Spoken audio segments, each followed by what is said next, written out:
आइए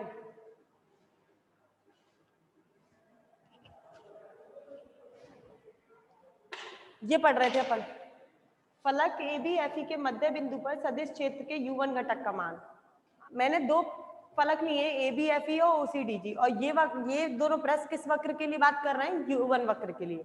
U1 वक्र के लिए बात कर रहे हो तो देखिए अब इधर ये U1 वक्र के लिए एक ये रहा पृष्ठ, एक पीछे वाला पृष्ठ। अगर 6 पृष्ठ है तो एक धनात्मक है एक ऋणात्मक है। अपन मान के चल रहे हैं ए बी एफ ई आगे वाला तो धनात्मक ले रहे हैं और पीछे वाला ऋणात्मक ले रहे हैं। अब आपको बिंदु P पर पहुंचना है दोनों पृष्ठों से। कमरे के अंदर आप इमेजिन करिए, आप जिस कमरे में बैठे हो उसमें कितने पृष्ठ हैं? 6, ऊपर नीचे दाएं बाएं आगे पीछे, ठीक है। आगे पीछे वाला हमने तो माना है U1 वक्र के लिए, और मैंने आगे वाले पृष्ठ की बात कर रही हूँ जो धनात्मक दिशा में स्थापित है, ABFE, ठीक है।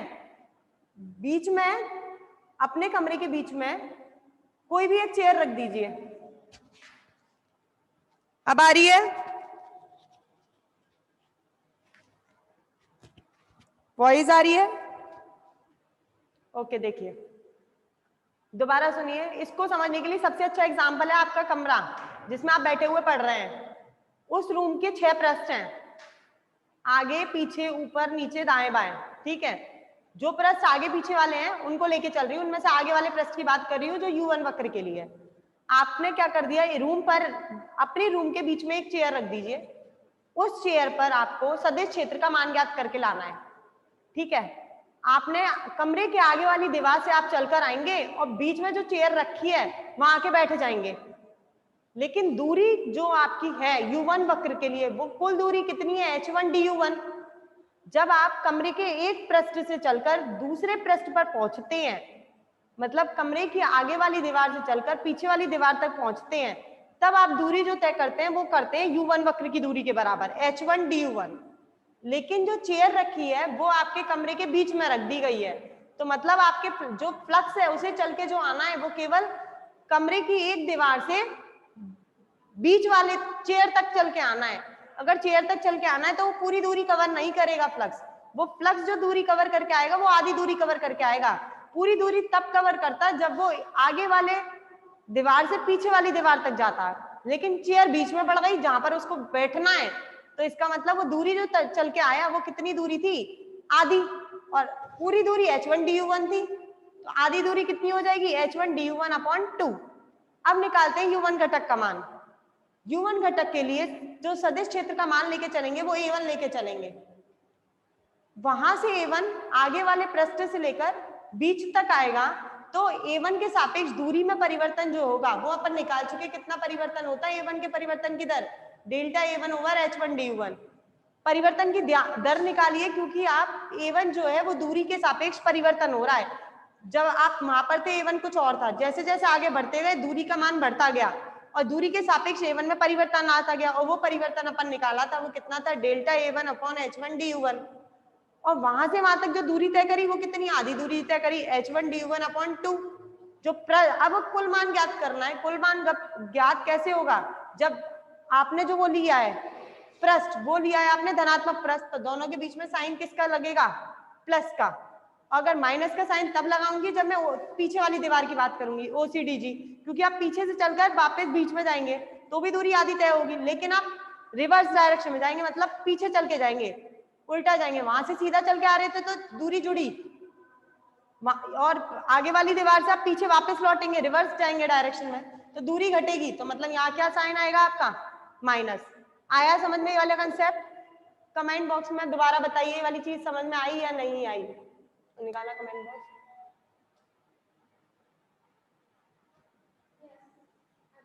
आ गया? चलो आगे बढ़ूं अब मैं। अब देखिए सेम, पहले इसका स्क्रीनशॉट ले लीजिए, स्क्रीनशॉट लीजिए।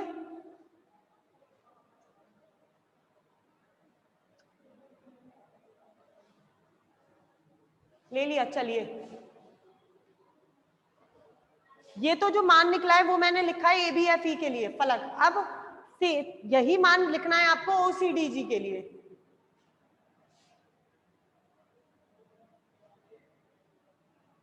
यहां पर मैं ABFE की जगह परिवर्तित जो कर रही हूं वो परिवर्तित कर रही हूं OCDG। OCDG के मध्य बिंदु पर सदिश क्षेत्र के U1 घटक का मान चेंज क्या हो जाएगा, प्लस की जगह बस माइनस। इतना परिवर्तन है, दोबारा ले लीजिए अब इसका स्क्रीनशॉट।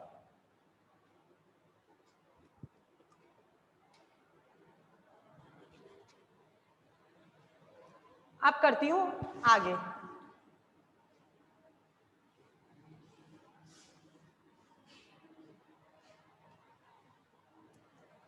षटफलक में U1 वक्र के अनुदिश निर्गत फ्लक्स, U1 वक्र के अनुदिश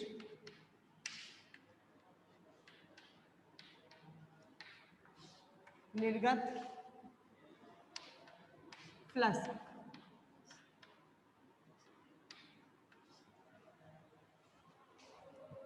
निर्गत फ्लक्स निकाल रही हूँ। फ्लक्स जो होता है वो कितना होता है, A vector dot D A vector. ये आपका कुल फ्लक्स होता है जिसे मैं रिप्रेजेंट कर रही हूँ यहाँ पर फाई 1 से। 1 इसलिए क्योंकि आप U1 वक्र के लिए निकाल रहे हैं निर्गत फ्लक्स का मान। फ्लक्स क्या है, A vector dot D A vector. A vector का मान निकाल लिया आपने। ए बी एफ ई के लिए कितना था A vector, A1 plus del A1 over H1 DU1 H1 DU1 upon 2, ये डेल था। ये A1 वेक्टर का मान आ गया डॉट DA वेक्टर। अब DA वेक्टर और निकालना है, तभी तो ये कुल फ्लक्स निकलेगा। A वेक्टर की जगह तो A1 वेक्टर आ गया U1 वक्र के लिए, डॉट DA का मान और निकालना है। DA क्षेत्रफल। अब जो पृष्ठ लेके चल रहे हो उसका क्षेत्रफल निकालते हैं। पृष्ठ लेके चल रहे ABFE, और ये ABFE है वो किस अक्षों के बीच में रखा होगा, ये वाला U1 वक्र के अनुदिश निकाल रहे हो, और जो आप पृष्ठ लेके चल रहे हो वो लेके चल रहे हो ABFE, U1 वक्र के अनुदिश पृष्ठ ABFE का आपको क्षेत्रफल निकालना है। तो ABFE जो रखा होगा वो V वक्र और W वक्र के बीच में होगा, क्योंकि U1 वक्र के अनुदिश निकाल रहे हैं तो पृष्ठ आपका किसके बीच में रखा है, V वक्र और W वक्र के। यही तो होता है। V वक्र और W वक्र के लिए क्षेत्रफल कितना आएगा, DS1 इंटू DS2। तो मतलब यहाँ जो क्षेत्रफल लेके चलोगे वो लेके चलोगे आप DS1 और DS2। क्षेत्रफल हो गया DS1 DS2, उनका मान रख दी हूँ। DS1 का नहीं, DS1 DS2 नहीं, U1 वक्र के लिए V वक्र और W वक्र का क्षेत्रफल, V वक्र का है DS2 और W वक्र का है DS3। तो मतलब आपका DS1 DS2 नहीं होगा। U1 वक्र के लिए जो क्षेत्रफल होगा ABFE के पृष्ठ के लिए वो होगा DS2 DS3, DS2 into DS3, और DS2 का मान H2 DU2 H3 DU3। तो ये निकल गया H2 H3 DU2 DU3। कोई कमेंट ना?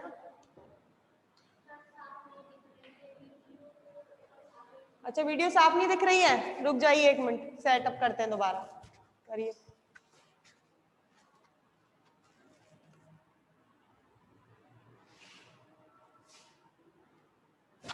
साफ दिखने लगे तो कमेंट कर दीजिएगा दोबारा। क्लियर है? ओके, दोबारा देखते हैं, आ जाओ। अब मुझे फ्लक्स का मान ज्ञात करके लाना है बिंदु P पर A vector dot DA vector, और किस वक्र के अनुदिश निकालना है, U1 वक्र के अनुदिश। तो फ्लक्स लिखा है फाई 1। सबसे पहले A वेक्टर के लिए दो पृष्ठ लिए ABFE और OCDG। ABFE के लिए निकाल रही हूँ फ्लक्स का मान। ABFE के लिए जो A वेक्टर का मान था वो इतना था, ये लिख दिया, डॉट DA मतलब क्षेत्रफल। ABFE जो है वो U1 वक्र के अनुदिश है, और जो क्षेत्रफल और वो जो पृष्ठ फलक रखा हुआ है वो रखा होगा V वक्र और W वक्र के बीच में। तो क्षेत्रफल जो निकलेगा वो V वक्र और W वक्र से निकलेगा।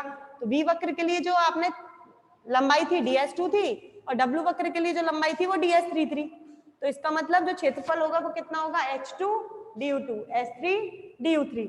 ये जो पूरा फ्लक्स का मान निकला है ये तो A वेक्टर हो गया और ये DA वेक्टर हो गया। तो A vector dot DA vector मिलके ये पूरी राशि किसकी है, ये फ्लक्स का मान निकला है। कौन सी पृष्ठ के लिए, ABFE के लिए ये जो मान है वो फ्लक्स का मान निकला है। ये फ्लक्स होता है A vector dot DA vector. A vector का मान ये रहा और डी ए वेक्टर का मान ये रहा, तो मतलब ये कुल मान किसका है, फ्लक्स का मान है। कौन सी पृष्ठ के लिए, ए बी एफ ई के लिए, मतलब धनात्मक पृष्ठ के लिए ए बी एफ ई का मान ये रहा। अब निकालना है ऋणात्मक पृष्ठ के लिए। ऋणात्मक पृष्ठ कौन सी है, ओसीडीजी। ओसीडीजी के लिए निकाले, निकलेगा 5 ही, और जो आपकी ओसीडीजी है वो ऋणात्मक अक्ष है, तो मतलब धनात्मक अक्ष में से ऋणात्मक अक्ष को आप क्या कर दीजिए, घटा दीजिए। कुल फ्लक्स का मान बिंदु पी पे निकलेगा माइनस। आइए ऋणात्मक अक्ष के लिए ए वेक्टर का मान कितना था, a1 minus del a1 over h1 del u1 h1 du1 upon 2।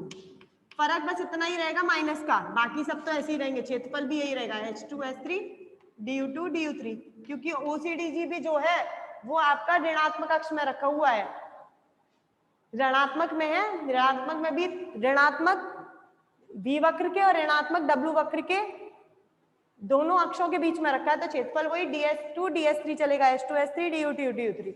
ये निकल गया, ये मान तो निकला आपका ओसीडीजी के लिए, ये मान निकला एबीएफई के लिए। कुल फ्लक्स का मान ज्ञात करना है, phi1 का मान, इसमें से इसको घटा दीजिए, a1 से a1 चले जाएगा, ये दोनों जुड़ जाएंगे, तो क्या बचेगा, del a1 over h1 du1 h1 du1 upon 2, ये कैंसिल हो जाएंगे, h2 h3 du2 du3, और माइनस और minus plus, del a1 over h1 del u1 h1 du1 upon 2 h2 h3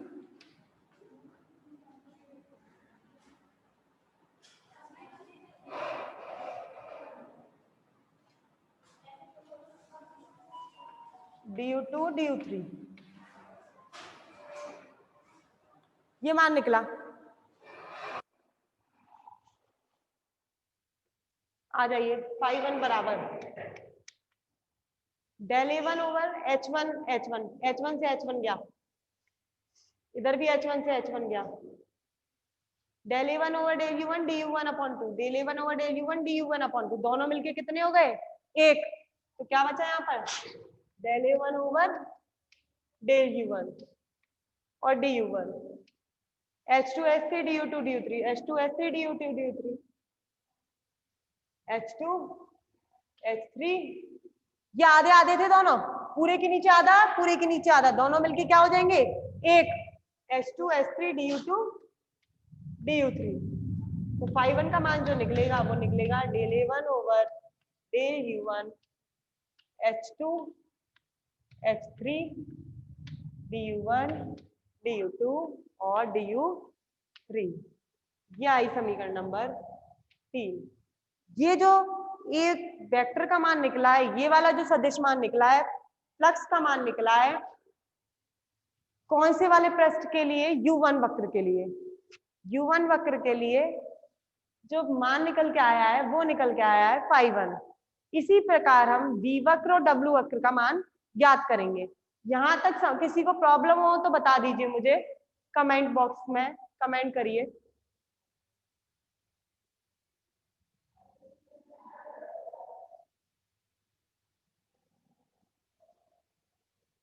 no problem, आगे बढ़ूं फिर मैं, सबको क्लियर हो गया हो तो, अगर सबको क्लियर हो गया हो तो आगे बढ़े। नोट्स अवेलेबल कराऊंगी मैं आपको, बस 2-4 दिन और रुकिए, मंडे तक अवेलेबल हो जाएंगे आप लोग को, नोट्स मिल जाएंगे। नोट्स में यही सब कुछ है जो मैं यहाँ करवाई जा रही हूँ आपको, बस आप इसका ही स्क्रीनशॉट लेके नोट करते जाइए, नोट्स तैयार हो जाएंगे अपने आप, नहीं तो मैं मंडे को नोट्स अवेलेबल करवाऊंगी। ओके डन, चलिए अब आगे करते हैं। अपन ने जो निकाला है वो निकाला है u1 वक्र के लिए, इसी प्रकार u2 वक्र के लिए निकालते हैं। आगे लिखिए, इसी प्रकार u2 वक्र व u3 वक्र के अनुदेश निर्गत फ्लक्स का मान। स्क्रीनशॉट लीजिए पहले इसका, पहले स्क्रीनशॉट ले लीजिए, फिर मैं आगे करवाती हूँ।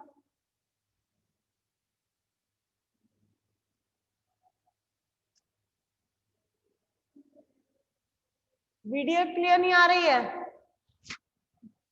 वीडियो क्लियर नहीं आ रही।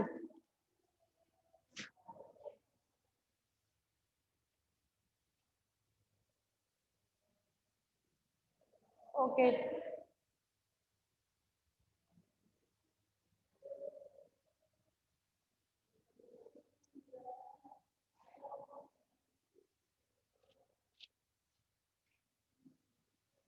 इसी प्रकार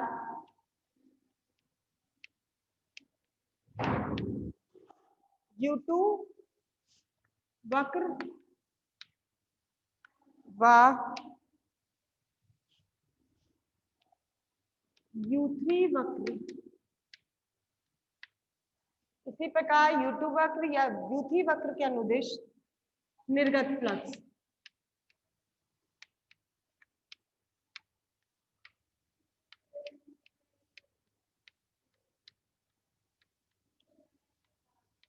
आइए φ1 है तो U2 वक्र की बात करती हूँ तो पहले लेंगे φ2। इसी के तरीके से लिखते चले जाते हैं, अब आपको कोई चेंज नहीं करना, यही देखिए और देखिए। Del A1 over del U1 था U1 वक्र के लिए, यहाँ हो जाएगा del A2 over del U2, और φ3 U3 वक्र के लिए होगा del A3 over del U3। आगे चलिए, इसमें du1 du2 du3, तो मतलब दोनों वक्रों में du1 du2 du3 आएंगे, du1 du2 du3 du1 du2 du3। अब वन वक्र के लिए जो आपके ये लिए हैं स्केल गुणांक, वो लिए हैं H2 H3, तो इसका मतलब 2 के लिए जो लेंगे वो लेंगे H3 H1, और 3 के लिए लेंगे वो लेंगे H1 H2। ये बन गए आपके निर्गत फ्लक्स का मान। ये समीकरण नंबर 4 आ गई, ये समीकरण नंबर 5 आ गई। अब निकालोगे समांतर षटफलक के निर्गत कुल फ्लक्स का मान। षटफलक से निर्गत कुल फ्लक्स,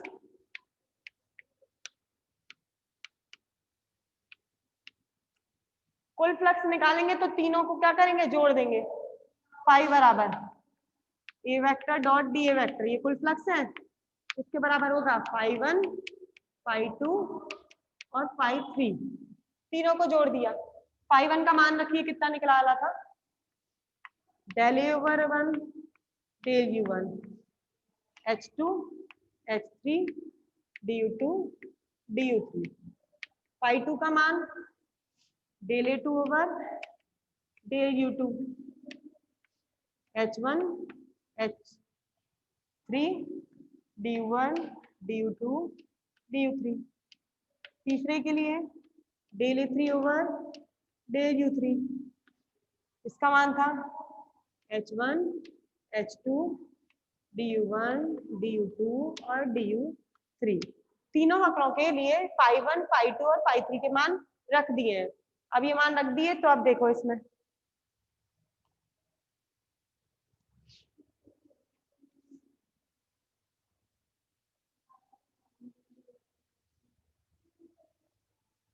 फाई बराबर bracket start del over, common क्या आ रहा है इनमें से, du1 du2 du3 du1 du2 du3, इसमें du1 रह गया, इसमें du1 और लिखना du1 du2 du3, तीनों में से du1 du2 du3 कॉमन ले रही हूँ, बाहर लिख दिया du1 du2 du3। क्या क्या बचा वो लिखती हूँ, डेल ओवर डेल U1, इसके लिए बचा A1 H2 H3 plus del over del U2 A2 H1 A2 H1 H3 del over del U3 A3 H1 H2। ये निकला आपका कुल फ्लक्स का मान। इसको नंबर डालिए समीकरण नंबर 6, नोट कर लीजिए। समझ में आ गया यहाँ तक, स्क्रीनशॉट ले लीजिए।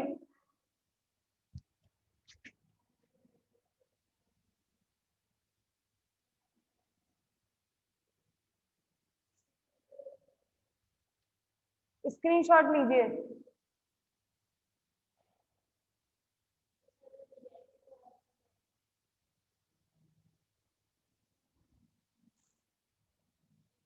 ले लिया?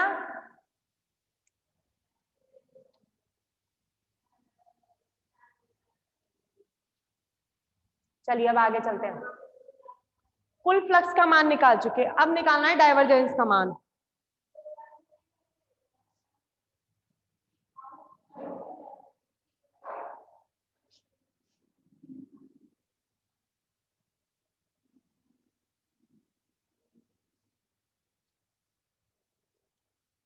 अब निकालना है डाइवर्जेंस। हो गया क्या? चलिए इसके आगे कल करेंगे, अभी आर्टिकल कंप्लीट नहीं है, डाइवर्जेंस का मान और निकालना है। आज की क्लास खत्म हो गई।